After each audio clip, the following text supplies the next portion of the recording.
What is the point in having a sales conversation with someone who is not empowered to make a decision about whether or not you buy this thing? You can convince fucking Joe Bloggs on the shop floor what a great lathe this is, but if the fucking manager won't buy the cunt and install it, you wasted your time.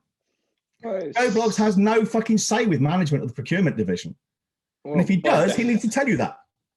By definition, it's just a pointless call or meeting, and salesmen love having pointless calls and meetings. Well, it feels good.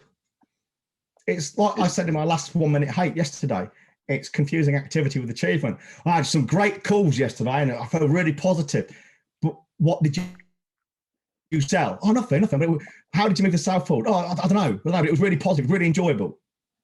Yeah. So you basically took a day's wages and did lots of fucking busy work, but made no progress. You know, success, as Nightingale said, is the progressive realization of a worthy goal. You made no progress. You did not go towards your goal. What you did yesterday was not successful, except for the fact, I suppose, you successfully fucked the day up. Why do salesmen do it, though? Oh, yeah, they do. Not just salesmen. I mean, you can spend all fucking day on LinkedIn posting and commenting and getting engagement, but how is that actually pushing your business forward? What they'll say is, well, it's building engagement, it's building trust, it's building relationships. How are you fucking measuring that? Yeah, if it isn't increasing your sales, you're not doing that, or you might not be doing it. And if you can't measure it, then you may as well not even bother doing the thing that you can't measure, because you don't know whether it's working or not.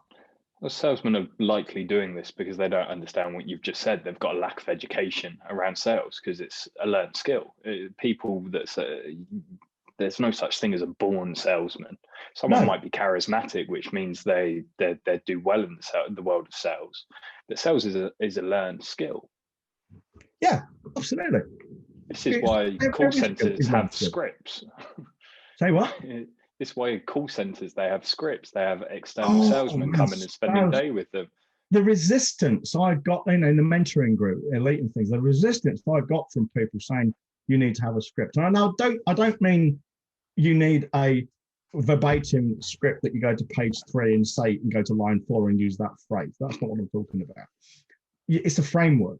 It's a framework, a blueprint, if you like, of how the conversation should go, of ideas, concepts, questions, directions. Yeah. And I would get so much for this. Oh no, I'm better if I don't have one. I prefer to wing it. It's all bollocks. It's all, salesmen have pointless calls and meetings, and by extension have no direction. And when they do have, because they have no direction, that's why they're pointless. They do that because the one, they don't know they're supposed to or how to, and that they're afraid. They're afraid of confronting this fact that this might not be a yes, this could be a no. That's just a fucking ego problem. Yeah. So much comes down to ego. Yeah. Well, when you shed the ego, life becomes a lot better. Well, the thing is, have you noticed this before, where very occasionally in the group we'll get someone saying, I've got this really big opportunity with the prospective client, and they will lose sleep over this one client. And we're not talking about make or break clients where the business is about to go tits up and actually need it. It's just it's a good opportunity. And they are so fearful about losing it. And why be fearful about something you cannot control and barely even influence? All you can do in all of these things is you can do your best. Yeah. So when you have this, you're demanding quid pro quo, it boils down to having a process, a sales sequence, a sales script, a framework, and you work the framework. So you don't have these pointless calls and meetings.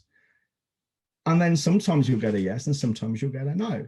And if you let go of the need to get a yes, if you completely let go of the emotion inherent in getting the answer, you'll do much better. Apart from anything else, you'll negotiate better too, because you're not involved, you're not invested rather in the outcome.